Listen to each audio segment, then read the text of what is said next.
Hey friends, today we dive into the real, merciless and absolutely shocking world of real pirates. Those romanticized figures with swords flashing in the moonlight, while Hollywood paints them as charismatic bandits, living a life full of adventure and freedom. The truth is that being a pirate meant one of the most brutal, humiliating and shortest existences you could ever imagine. Your body was destroyed by diseases, your mind was broken by violence, and society hunted you like a rabid animal until your inevitable and horrific end came. So before you get comfy, take a sec to like the video and subscribe, but only if you really dig what I'm doing here, and let me know in the comments where you're watching from and what time it is for you. Always cool to see who's joining us from all over the world. Now dim the lights, maybe turn on a fan for some soft background noise, and let's dive together into today's journey. The golden age of piracy, the period between 1650 and 1730, wasn't a romantic era of sea adventures, but a brutal explosion of maritime violence born from economic despair and social collapse. It was a time when thousands of men chose a life outside the law, not out of a thirst for adventure, but because there were absolutely no alternatives. The War of the Spanish Succession had just ended, leaving tens of thousands of experienced sailors unemployed. Royal navies were downsizing. Trading companies paid pathetic wages. And in the ports of the Caribbean and Atlantic coast, jobless sailors gathered in taverns, drinking cheap rum and discussing the only way out left to them. You got to understand that most pirates weren't romantic rebels or adventure seekers. They were ordinary sea workers trapped in a system that exploited them to death. On legal ships, a sailor could work 18 hours a day for pay he might never see. Merchant ship captains had absolute power. They could beat you half to death for the slightest offence. Could steal your wages under the guise of fines and deductions. Could dump you on shore in a foreign port with no money and no way home.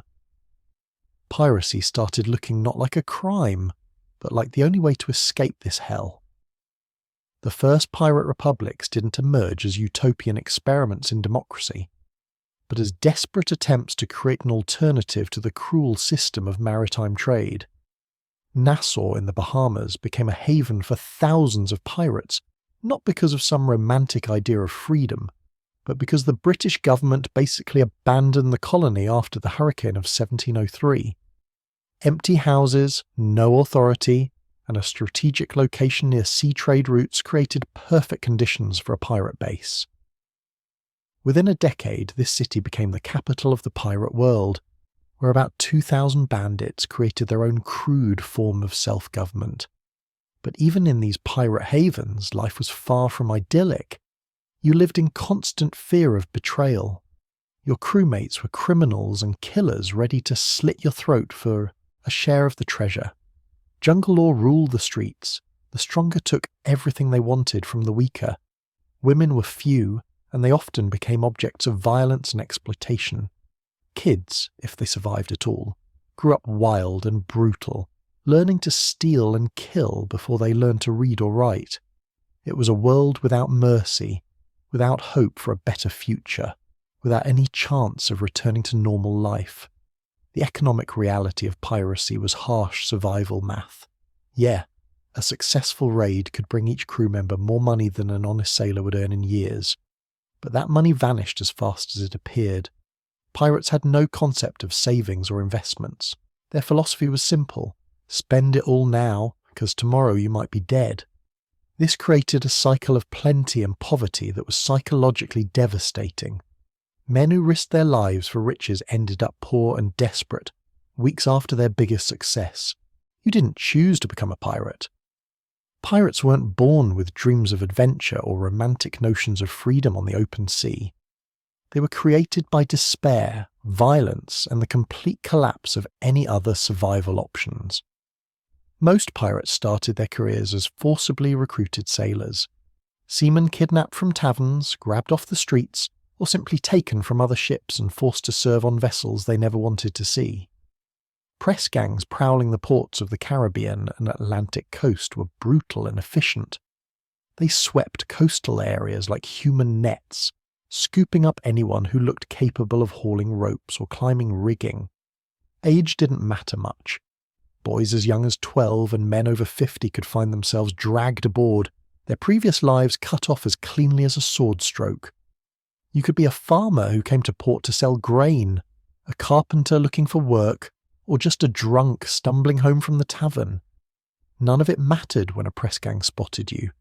Your fate was decided in seconds. Strong hands grabbed you, a blow to the head if you resisted, and the next thing you knew, you were waking up in the stinking hold of a ship already sailing away from shore. The transition from unwilling sailor to pirate wasn't some dramatic transformation with ceremonies and oaths.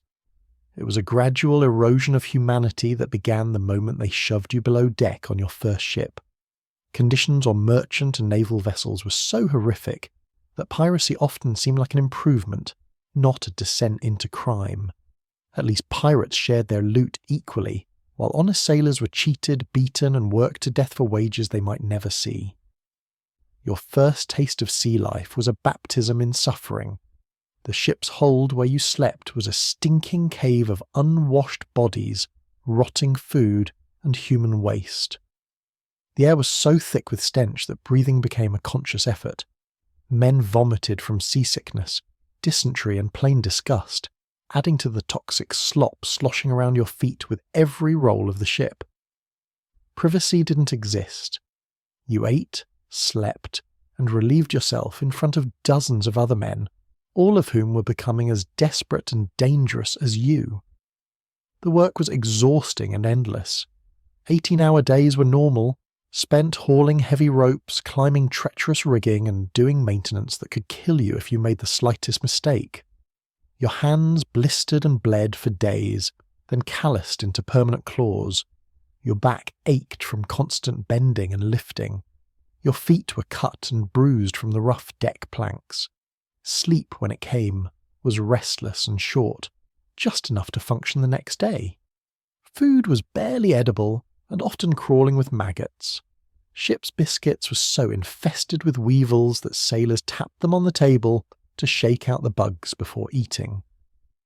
Meat was salted until it was nearly inedible, and water was green with algae and tasted of the wooden barrels it sat in for months. Scurvy was inevitable. Your gums bled, teeth loosened, and your body slowly started eating itself from the inside. Officers treated you like livestock, valuable enough to keep alive, disposable enough to beat unconscious for the smallest infraction. The cat-o'-nine-tails was a constant threat. Its knotted leather strands could strip the skin off a man's back in a dozen lashes. You watched shipmates flogged until they passed out from pain, then revived with salt water poured on their wounds. Screams echoed through the ship for hours afterward, a reminder to everyone what happened to those who stepped out of line. Your first encounter with real pirates might come during an attack on your own ship. A black flag appeared on the horizon, and terror gripped the crew like a physical force. But as the pirates swarmed aboard, swords flashing and pistols smoking, you might notice something unexpected. They moved with purpose and discipline, not the chaotic bloodlust you'd been told to expect. They were professionals, and they offered you something your current masters never did: choice. The pirate captain addressed the captured crew with surprising courtesy, explaining that any man who wished to join their company would be accepted as an equal brother. Those who preferred to stay with their current ship would be allowed to leave freely, though they might be stripped of weapons and supplies. It was a stark contrast to the press gangs that enslaved you in the first place. Here was voluntary service, democratic decision-making, and the promise of fair shares in any captured prize. The decision to go on the account, as joining a pirate crew was called, wasn't taken lightly. You knew you were crossing a line that could never be uncrossed. Once you swore the pirate oath and signed the articles, you became an enemy of all civilized nations. No going home, no return to your old life, no mercy if caught. But looking at your current circumstances, the brutal officers, starvation rations, constant threat of disease and violence, piracy started to look less like a curse and more like liberation. A pirate ship was more than just a means of getting around. It was your home, your fortress, your weapon, and your prison all at once. The most popular among pirates were sloops, small fast vessels with one mast that could maneuver in shallow water and escape heavier navy ships. Brigs with two masts gave more firepower but needed a bigger crew. The boldest pirates dreamed of capturing a frigate, a warship with 3 masts and enough cannons to take on almost anything at sea. But no matter the type, every pirate ship went through brutal modifications that turned it from a merchant or naval vessel into a hunting and looting machine. First thing pirates did with a captured ship was boost its speed and maneuverability. Extra superstructures got chopped off to cut weight and wind resistance. More sails got added for speed. The hull got scraped clean of barnacles and seaweed that slowed it down. Every mod had one goal: make the ship faster than its prey and its pursuers. Speed meant life in the pirate world. A slow ship was a dead ship. Armament was next priority. Pirates crammed on as many cannons as possible, often overloading their ships to dangerous levels. Big guns on the lower deck could punch holes in enemy hulls. Smaller falconets and swivel guns up top were for clearing enemy decks of people before boarding. Every crew member got pistols, cutlasses, axes, knives. A pirate ship was a floating arsenal ready to explode into violence any second. Life below deck was pure hell. Picture a space less than 2 meters high where dozens of men sleep, eat, and exist in constant darkness. The only light came from dim lanterns swinging with the ship's motion, throwing weird shadows dancing across damp wooden walls. Air was thick with the stink of unwashed bodies, rotting wood, bilge water, and human waste. Every breath was a fight against the gag reflex. Every exhale was relief that you were still alive in that toxic air. Your bunk was a hammock if you were lucky. Most slept right on the deck, using a coiled rope as a pillow and your coat as a blanket. Personal space didn't exist. You slept shoulder to shoulder with men who'd rob you in your sleep or slit your throat for your share of loot.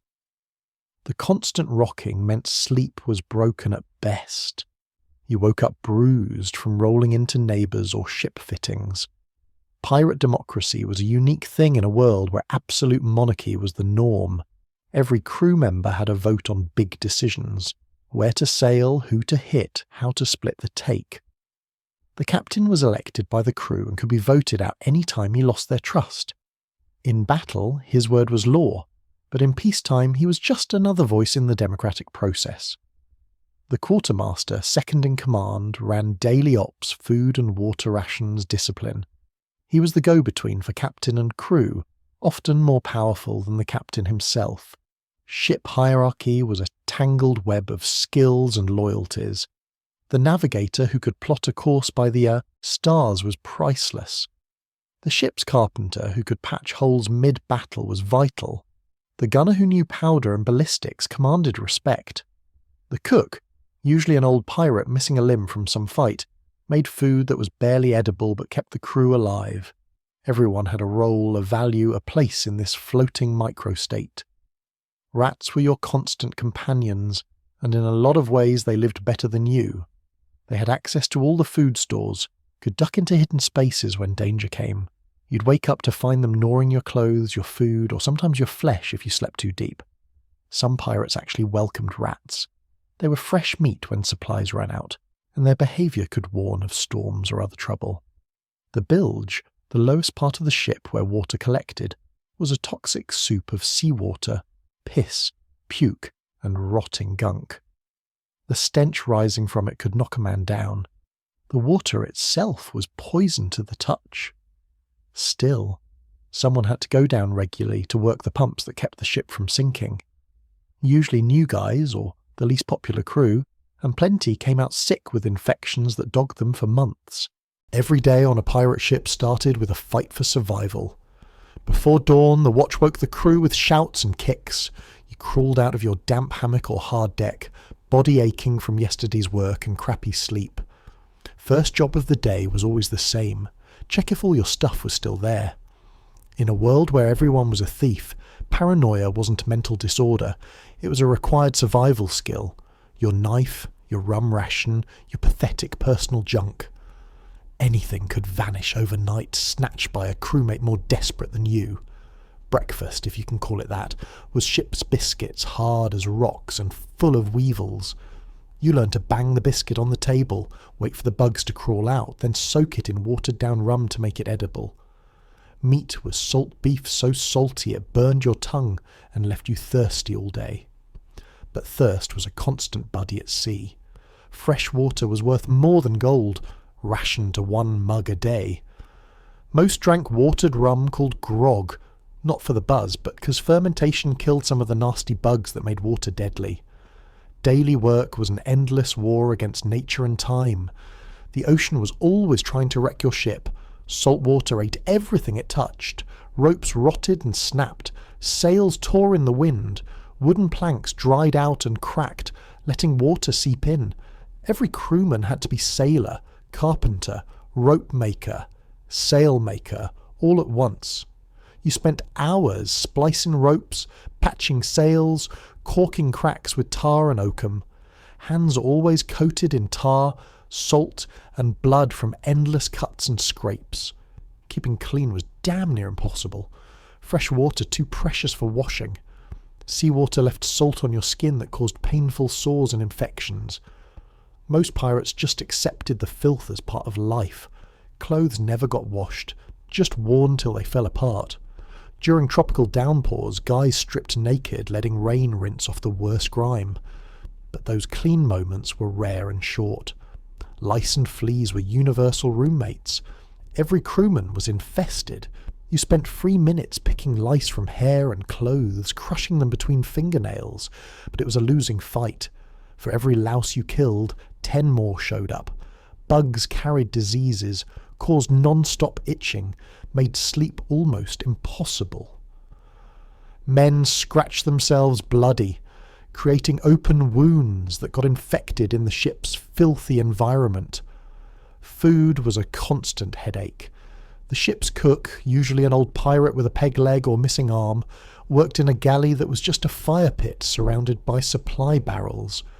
Main dishes were variations on a theme: how to make inedible slightly less inedible. Salt beef boiled for hours to leach out some salt. Dried peas cooked into mush.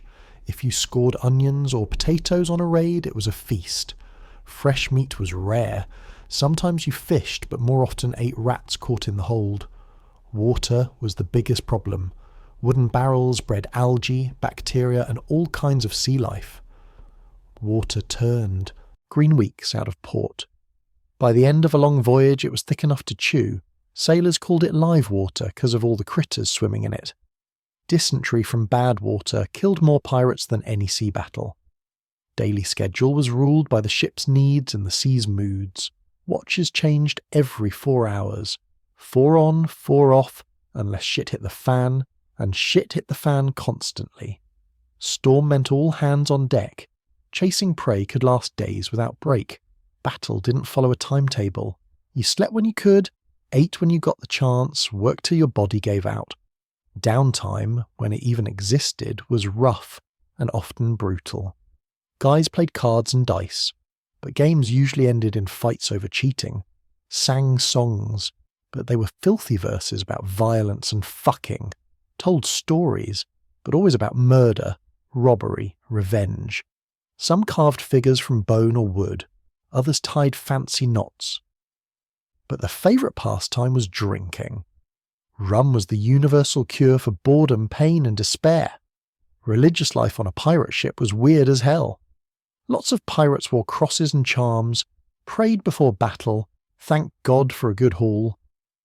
But their faith mixed with superstition and fatalism. They figured their fate was sealed. They were already damned, so no point trying to live righteous. Some captains banned blasphemy on their ships. Others encouraged it as a fuck you to heaven and earth. Disease was your invisible enemy, deadlier than any Spanish cannon or British frigate. For every pirate killed in battle, 10 died from sickness. Your body was a battlefield where germs, parasites and infections waged war on your immune system. And in the conditions of a pirate ship, bad food, zero hygiene, and non-stop stress, that war almost always ended with you losing. Scurvy was the queen of sea diseases. No fresh fruit or veg meant your body couldn't make collagen, the protein that holds you together. First, you just felt wiped. Then joints ached. Old wounds that healed years ago suddenly reopened. Gums swelled and bled. Teeth wobbled in their sockets.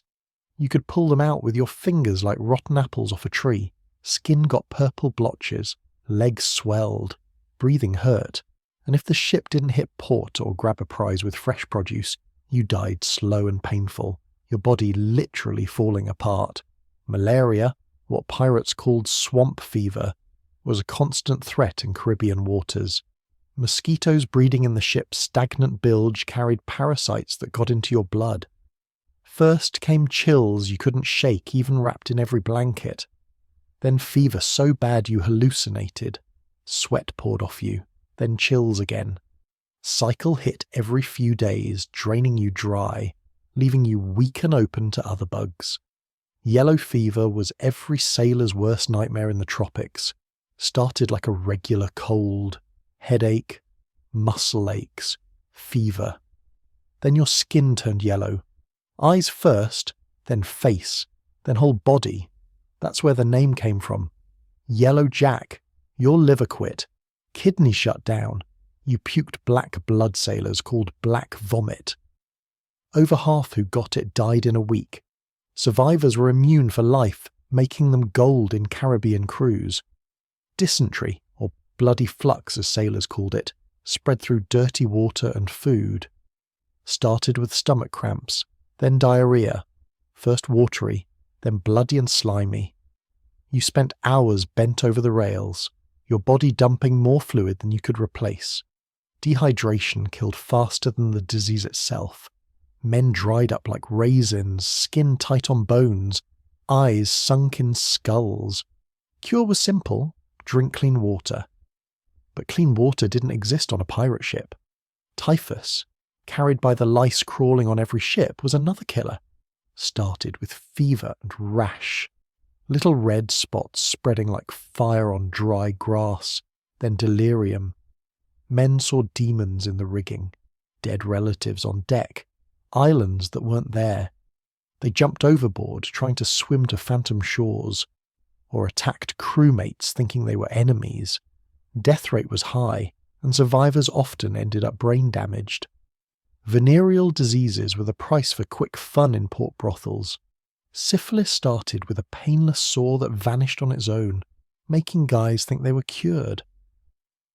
But it kept spreading inside, hitting heart, brain, bones. Years later, when you thought that night in Port Royal was ancient history, it came back. Nose collapsed. Bones rotted. Brain turned to mush. You died insane and wrecked, paying the final bill for a few minutes of pleasure. The ship's surgeon, if there even was one, was usually a drunk or a quack who learned his trade on battlefields, not med schools. His tools were basic and brutal. Bone saw for amputations, bullet forceps, red-hot iron for cauterizing, needles and thread for stitching cuts, and a barrel of rum that doubled as anesthesia, antiseptic and cure-all. Amputation was the most common surgery. Gangrene from infected wounds spread fast in tropical heat. Only way to stop it was cut off the limb. They laid you on a table in the hold. 4 strong guys held you down. A 5th shoved a leather strap in your mouth so you didn't bite off your tongue. Surgeon worked fast, but not fast enough. Bone cracked under the saw. Blood sprayed like a fountain. Your screams echoed through the whole ship. If you survived the op, if shock or blood loss didn't kill you, you faced a long fight with infection. Most didn't make it. Hunting prey was an art, a science, and a gambling game all at once. Every ship on the horizon was potential loot or a death sentence. You learned to read the sea like a hunter reads the woods. Sail shape told you the ship type. Speed and course hinted at cargo. Draft depth showed how heavy she sat. Flag could be real or fake, so you never trusted it fully. A seasoned pirate could size up a prize's worth from a mile off, just watching how she cut the water. Picking the target was make or break. Hit a warship, and you were almost guaranteed dead. Even winning cost too many lives and too much damage. Merchant ships were perfect. Slow, lightly armed, small crews, fat cargoes. But the jackpot was slave ships coming back from Africa. Gold, ivory, spices. One haul could set a pirate crew for months. Problem was, they often sailed in convoys with navy escorts, making it a high-stakes gamble. The chase kicked off the second the masthead lookout yelled those magic words, "Sail ho." The whole ship snapped alive. Captain grabbed his spyglass, eyeballing that distant speck. Quartermaster tallied powder and shot. Gunner checked the cannons. Every man knew his part in the deadly dance. You might chase for days, playing cat and mouse across endless ocean. Tactics were sneaky and varied. Favourite trick: fly a friendly nation's colours and close in pretending to be traders. Guns hidden behind fake gunnels. Most crew below deck. A handful in plain clothes playing peaceful sailors. When the mark let you in close, the mask dropped. Fake sides fell away, revealing cannon rows. Black flag went up. 100 armed pirates popped out of nowhere. Shock and panic often won the fight before a shot was fired. Psychological warfare mattered as much as muscle. Pirate flags were built to scare the shit out of people. Skull and crossbones. Skeleton raising a toast. Bleeding heart. Hourglass meaning time's up. Some captains had custom jobs. Blackbeard flew a skeleton holding an hourglass and spear aimed at heart. Message was clear: surrender or die. Plenty of ships struck colours just seeing a certain flag, knowing the rep of the bastard flying it. Chases could last hours or days. It was endurance, skill and luck. Wind could shift, favouring hunter or prey. Fog could roll in, letting the target vanish in grey soup. Storm could scatter both ships or sink them. You learned every edge, local currents and winds, hiding behind islands and reefs. Willingness to risk it all on a ballsy move. Every pursuit was a life or death bet. Fake distress signals were another go-to. Pirate ship acted like it was sinking or on fire. Smoke or flag signals sent up. When a soft-hearted merchant closed to help, the trap snapped shut. Pirates swarmed the rescuers before they knew they'd been played. Dirty, but it worked. In a world where survival was the only law, honour was a luxury nobody could afford. Night attacks were extra risky, but could pay huge. Under cover of dark, the pirate ship crept in with all lights out. Only the best navigators could steer blind, using stars and wave sounds. First the victim knew of trouble was when boarding grapples bit into the rails, and pirates poured over with knives in teeth. Panic and chaos of a night raid often forced quick surrender. Using the environment was key. Pirates memorized every bay, reef, shoal in their waters. Lured chasers onto reefs where bigger ships grounded. Used narrow channels where speed beat firepower. Hid in mangroves, waiting for clueless prey to sail past. The sea was their ally, and they knew all its tricks. The moment to commit to attack was the most critical. Too early and the prize bolts. Too late, and you're boxed in between the target and shore or other ships. Captain had to weigh a dozen factors. Wind, current, time of day, crew condition, powder supply, reward versus risk. One bad call could doom the whole crew. That's why captains who lasted became legends. They had instinct honed by years and hundreds of brushes with death. When the moment of battle finally came, all the romance of pirate life vanished in smoke and screams. The first cannon broadside ripped the morning quiet with thunder you could hear for miles. Massive iron balls slammed into wooden hulls with devastating effect, turning proud ships into floating wrecks in minutes. The sound was indescribable.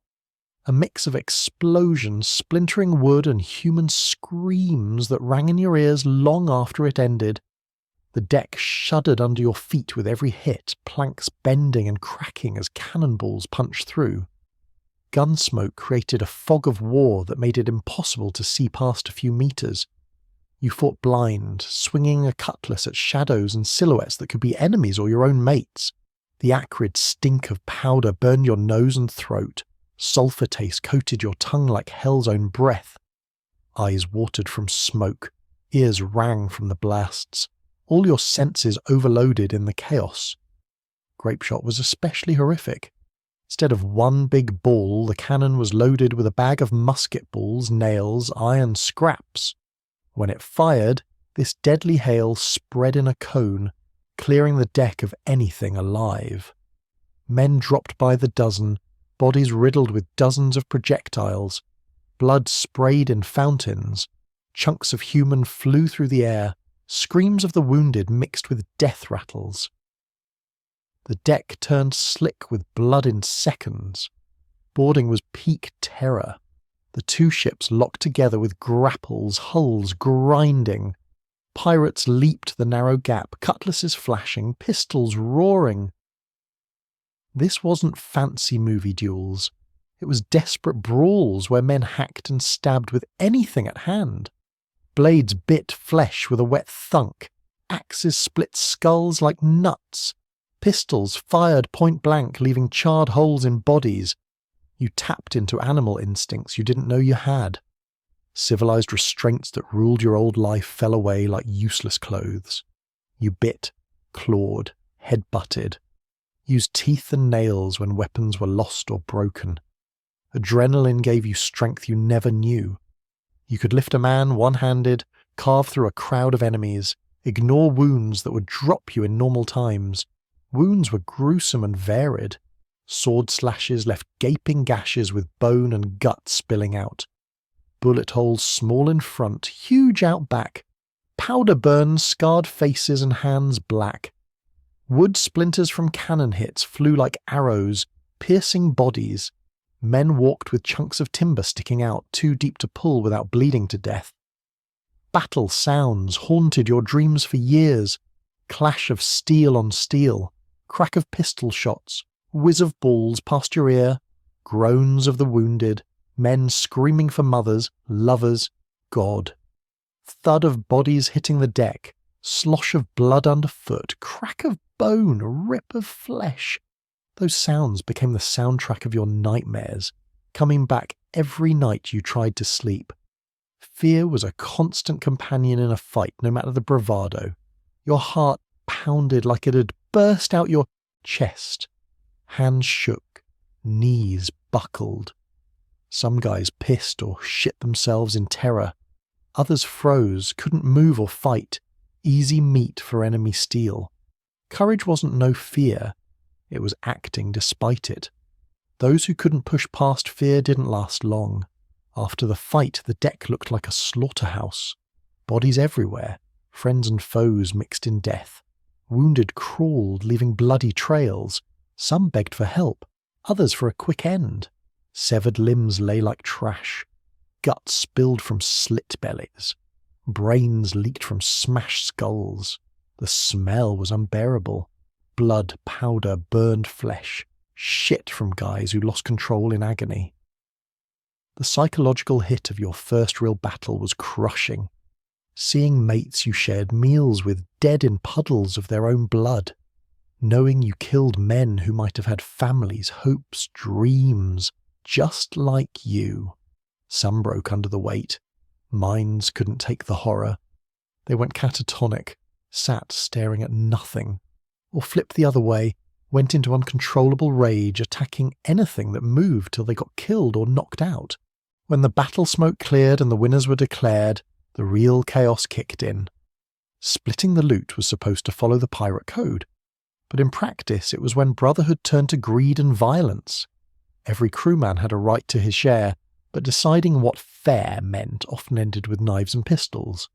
You saw guys who just fought shoulder to shoulder against a common enemy, now ready to gut each other over a handful of silver coins or a silk scarf. The looting process was methodical and merciless.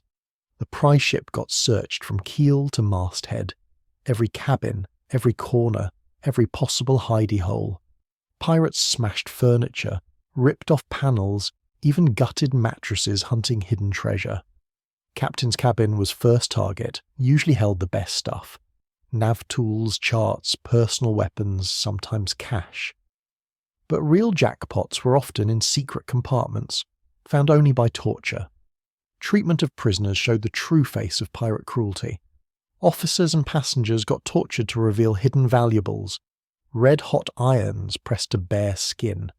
Fingers broken one by one. Ropes cinched around heads till eyes bulged. Victims screamed for hours till they spilled secrets or died from pain.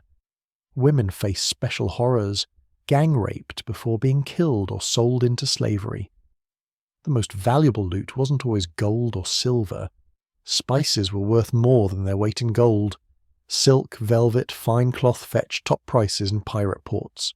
Weapons, especially quality pistols and cutlasses, were always in demand. Nav instruments, compasses, sextants, spyglasses, were priceless for pirate ops. Medicines, especially opium for pain, were valued above most treasure. Even soap was a luxury pirates would fight over. Ships' cargo could be anything from sugar to people. Slave ships were especially profitable, though even some pirates hesitated over human trade. Some freed the slaves, offered them crew spots. Others sold them without a second thought. Sugar, tobacco, cocoa, coffee, rum. All currency in the Caribbean world. Barrels of molasses could be turned into rum.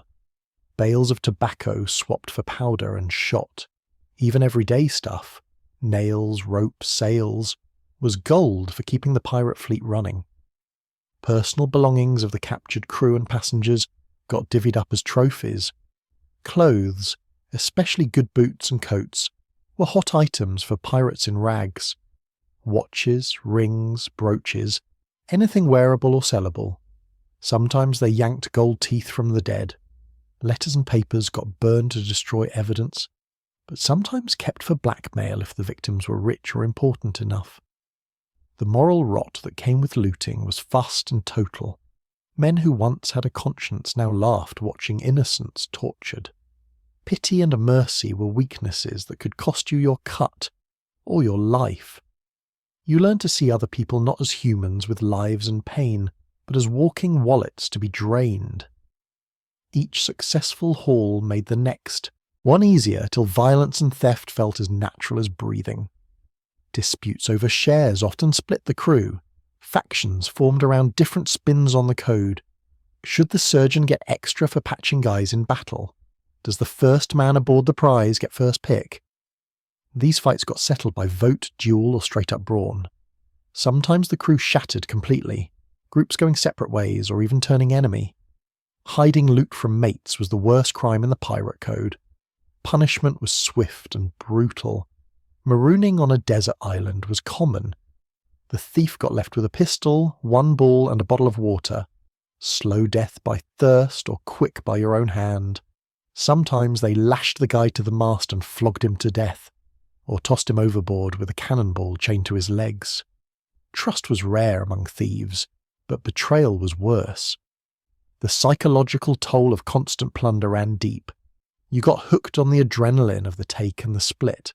Quiet times felt empty and pointless. You craved the next raid, the next chance to prove your worth through blood. Wealth stopped mattering except as a scoreboard. You could have enough gold to live easy for years, but still risk your neck for one more score. It was an addiction, as destructive as rum or opium. When your ship finally dropped anchor in one of the few ports that took pirates, you found these lawless havens were every bit as dangerous and rotten as the ships that used them. Port Royal on Jamaica, before the 1692 earthquake sent most of it to the seabed, was the most infamous of these pirate strongholds. The city, built on a narrow spit jutting into Kingston Harbour, was a maze of taverns, brothels and gambling dens, where pirates could blow their ill-gotten gains as fast as they made them. The stench of these ports hit you long before you saw land. Rotting fish, human shit, stagnant water, and the sweet reek of bodies left where they fell. Tropical heat made every smell worse. creating a miasma of corruption that clung to your clothes and skin like a living thing.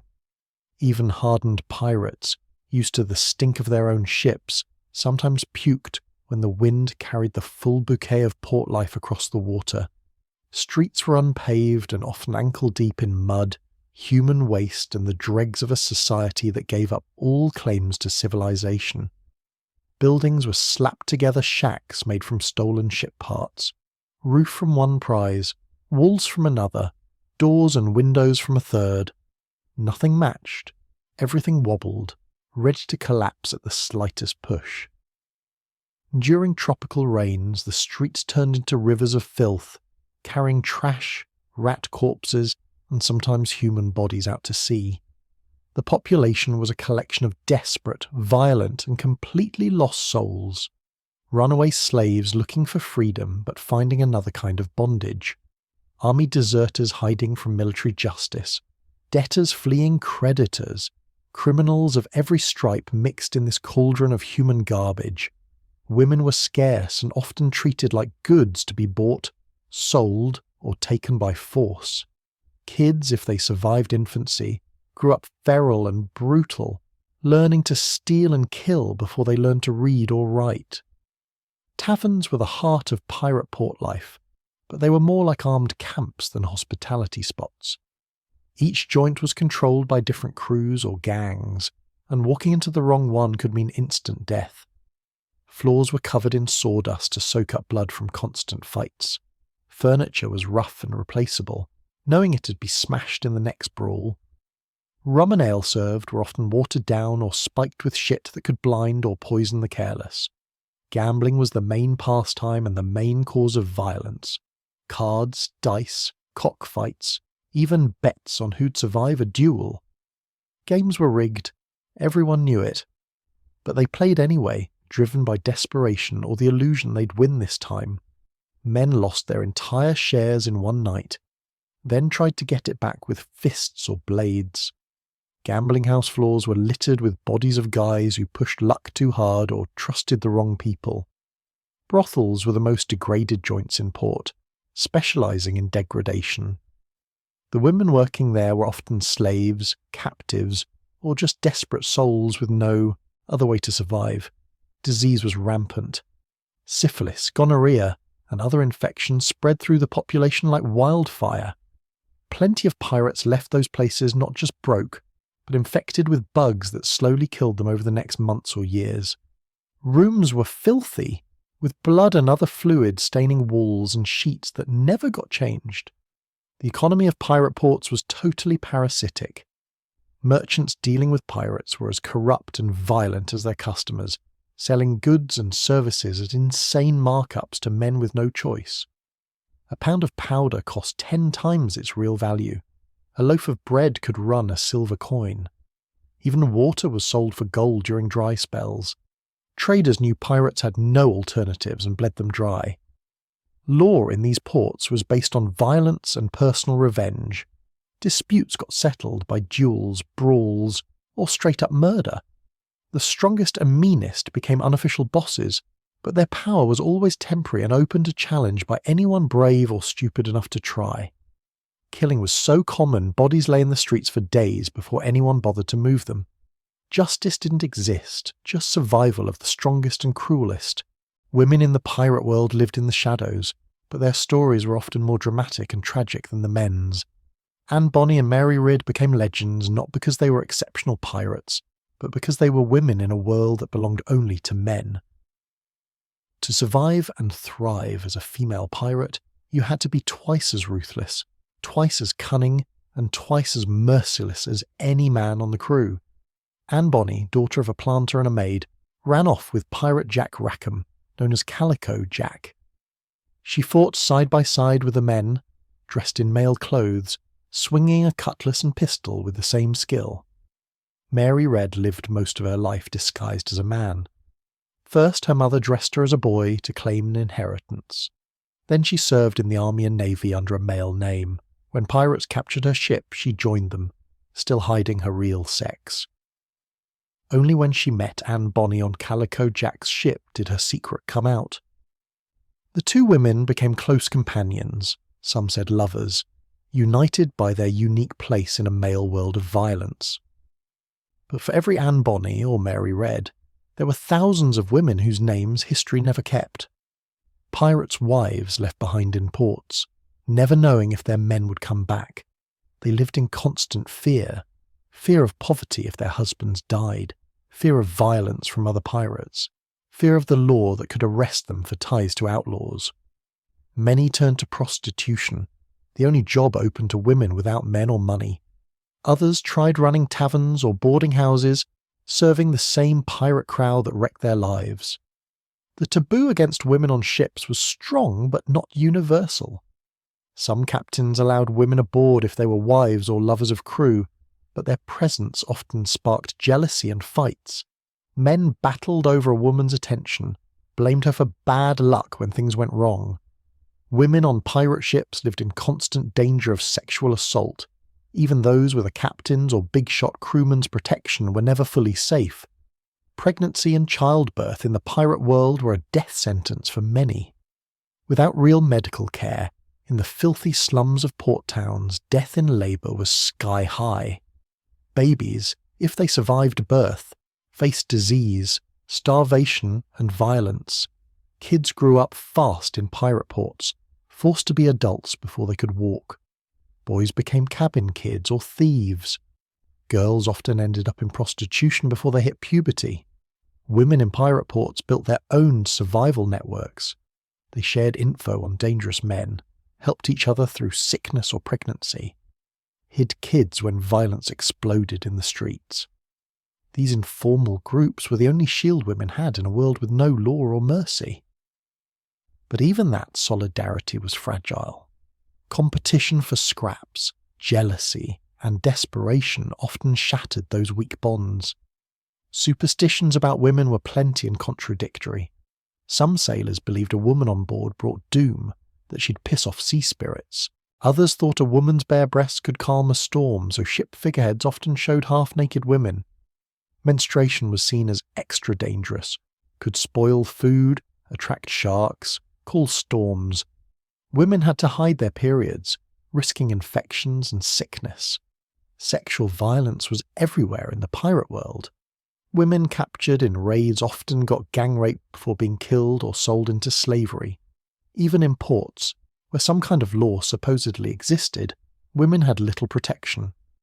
Rape was rarely punished if the victim was a whore, single or just poor.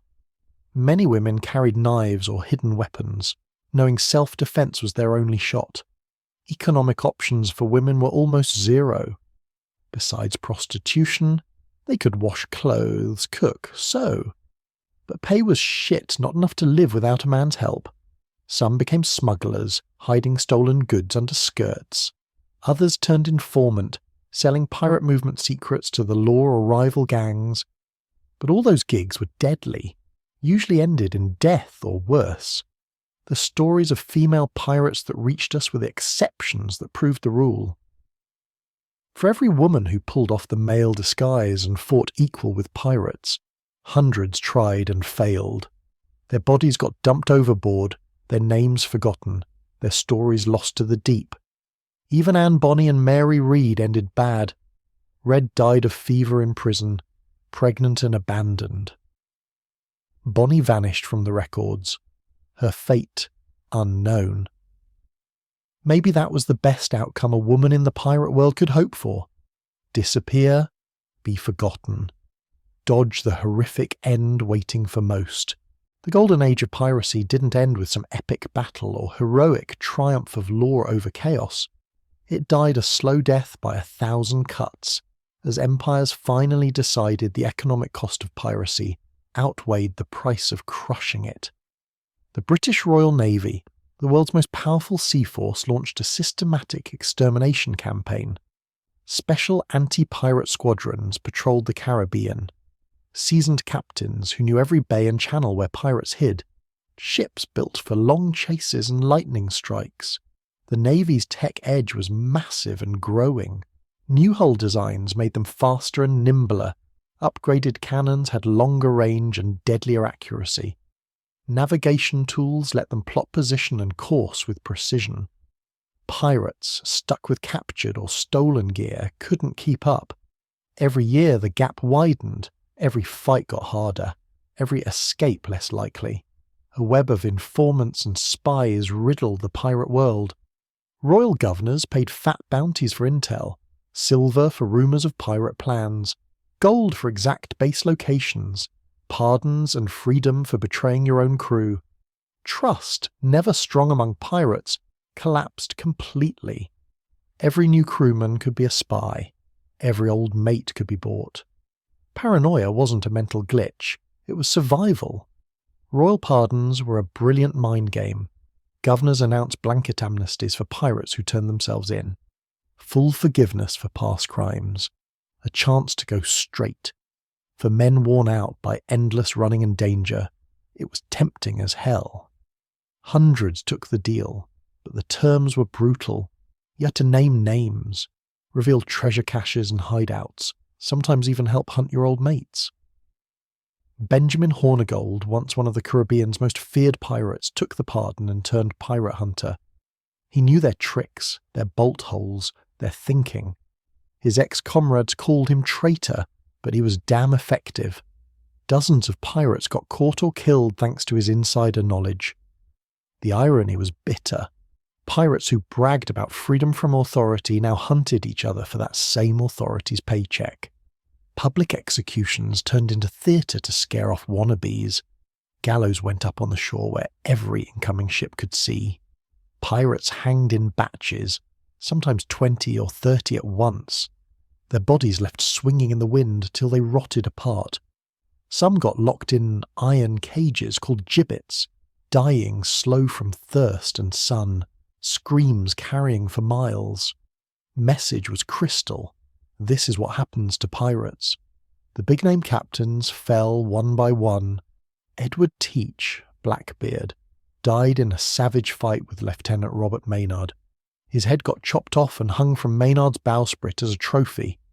Bartholomew Roberts, Black Bart, who took more ships than any other pirate, got shredded by grape shot off Africa.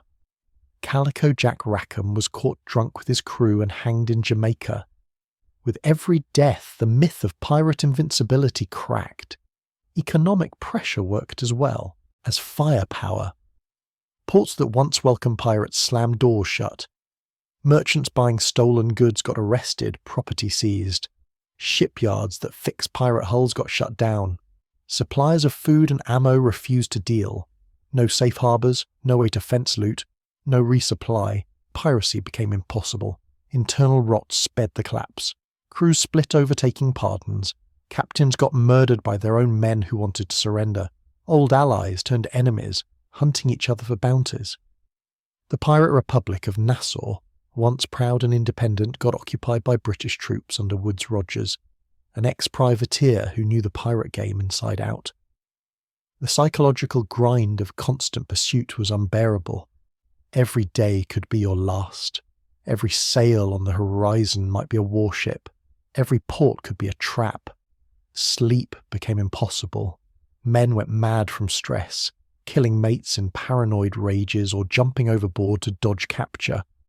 Living in non-stop fear was worse than death, and plenty chose a quick end over slow mental breakdown. The last days of the golden age of piracy weren't some heroic final stand. They were a slow, humiliating fade-out. By 1725, organised piracy in the Caribbean was basically done. Ships that once terrorised trade routes now rotted on the ocean floor, or sailed legit under new flags. Black flags that struck fear became souvenirs in admirals' offices. Survivors hid in the world's dead ends, living in constant dread their past would catch up. Trials for captured pirates were quick and predictable. Admiralty courts set up just for sea crimes had no juries of regular folks who might feel for the accused. Crown-appointed judges had clear orders. Death for all pirates, no exceptions. Trials lasted hours, not days. Evidence was overwhelming. Caught red-handed with loot, weapons drawn, often blood of victims on their clothes. Verdict was never in doubt. Executions turned into public festivals. Thousands showed up to watch pirates meet their end. Vendors sold food and drinks.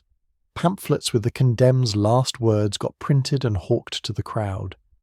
Preachers ranted about sin and disobedience. The pirates themselves became actors in the grim show. Some begged for mercy, cried, prayed. Others stayed defiant to the end, cracking jokes at the hangman and cursing the crowd, but they all finished the same, dancing at the end of a rope till life left their bodies. Fates of those who dodged the gallows were often worse than a quick drop. Plenty died from diseases picked up in years of filthy sea life. Syphilis, tuberculosis, malaria took them slow and painful. Others drank themselves dead, trying to forget the horrors they saw and did. Some ended up beggars in the same ports where they once blew gold like water. Old, sick, broken. They were living warnings of the pirate life's price. Pirates' families carried the weight of their crimes long after death. Wives became widows with no claim to inheritance. Pirate property got seized. Kids grew up stained by their dad's sins, often forced to change names and move to dodge harassment. Parents disowned pirate sons. Brothers turned from brothers. Piracy didn't just wreck the lives of those who lived it, it crushed everyone tied to them. Economic fallout from piracy's end was massive. Trade routes too dangerous to use opened up. Insurance rates on sea cargo dropped. Prices for colonial goods fell as risk of loss shrank. Ports that thrived on pirate trade collapsed. Tortuga became a forgotten rock. Nassau turned into a sleepy colonial outpost. Port Royal never recovered from the earthquake, its sins buried under the waves. Piracy's legacy lived on in the laws and systems built to kill it. International treaties to hunt pirates. Permanent navy patrols in hot waters. Convoy systems for merchant ships. Better ways to ID and document vessels and cargo. The world learned the hard way that freedom of the seas needs constant watch against those who'd use it for robbery and murder. Romanticizing piracy started almost right after it died. Writers and poets turned brutal criminals into noble outlaws. The grim realities of sea life got swapped for fantasies of adventure and freedom. Blackbeard became a charismatic anti-hero, not a sadistic killer. Captain Kidd turned tragic figure, not a common thief. The real story got buried under layers of myth and legend till few remembered what pirates actually were. But for the survivors, the ones who saw the truth of pirate life, there was no romance. They knew piracy wasn't adventure, it was slow suicide, not freedom but slavery to your own crimes, not brotherhood but a pack of wolves ready to eat each other. They lived lives of violence and fear, and most died in violence and fear. Their names forgotten, their stories lost, their existence reduced to a warning for others. The last known pirates of the Golden Age were pathetic figures. Old men hiding in port city slums, terrified their past would surface. They spun tales for a shot of rum, exaggerating exploits and hiding crimes. But in their eyes you could see the truth. The emptiness of men who sold their souls for temporary riches and found the deal wasn't worth the cost. They were living ghosts of a dead era, reminders of what happens to those who choose life outside the law. So ends our journey through the real life of a pirate. From the moment a desperate man first stepped aboard a pirate ship to the inevitable day death claimed him, we've watched the romantic myths of piracy crumble under the weight of historical truth. These weren't heroes of adventure novels or charismatic rebels from movies. They were broken men trapped in a cycle of violence, disease, and moral rot that destroyed everything it touched. Golden Age pirates lived short, brutal lives marked by constant suffering and the knowledge their choices cut them off from everything that makes life worth living. Tonight, as you drift off in your comfy bed, maybe spare a thought for those forgotten souls who took the wrong path and paid the ultimate price for their mistakes. Their story is a reminder that freedom without responsibility is just another kind of slavery, and those who live by the sword will surely die by it. The pirate's brutal life was truly brutal, but it was also short, and in that shortness, maybe the only mercy those men ever knew. They suffered hard, but they didn't suffer long. And when death finally took them, it was often a release from a life that had become unbearable. Sleep tight and remember. The romantic pirate of legend never existed. The real pirates were monsters of their own making, and their fate was exactly what they deserved.